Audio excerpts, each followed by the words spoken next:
Tonight on The Rant, we've been showing you this protest that happened this morning, 2 days after Baptist Health announced plans to require all employees get vaccinated against COVID-19. A group in Hardin County is protesting for what they call their medical freedom.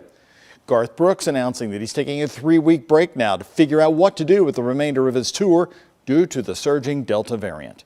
In the meantime, you want to talk about the vaccines, plus companies like Churchill Downs requiring the vaccinations for employees who work at their East End headquarters building. The biggest concern is with people receiving the vaccination shot. I was born in 1956. We were required to take the chicken pox, the measles, polio shots, too.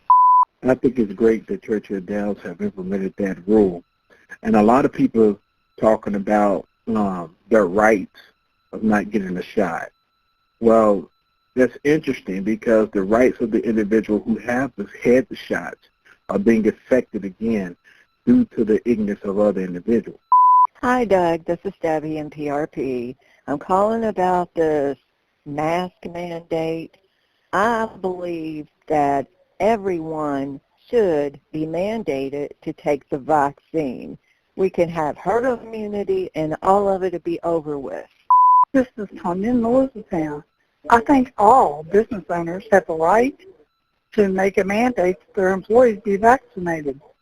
And why would you not want to be vaccinated?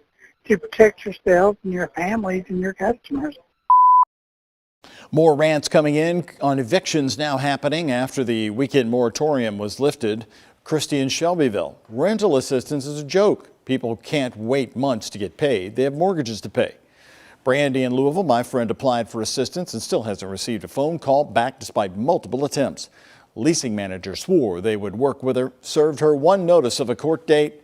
She never received a previous notice. On the protest we've been showing you in Hardin County over the mandatory vaccinations, Jerry in Nelson County. Protests against the vaccine that protects the health and welfare of patients of these healthcare facilities. Let that sink in. These protesters are advocating for healthcare providers to fail to act with due diligence to protect the health and welfare of patients and their care. But Tammy in Elizabethtown sees it this way. Good for them. I stand beside them fighting for their rights. We'd like to hear what you think of the protest that happened this morning.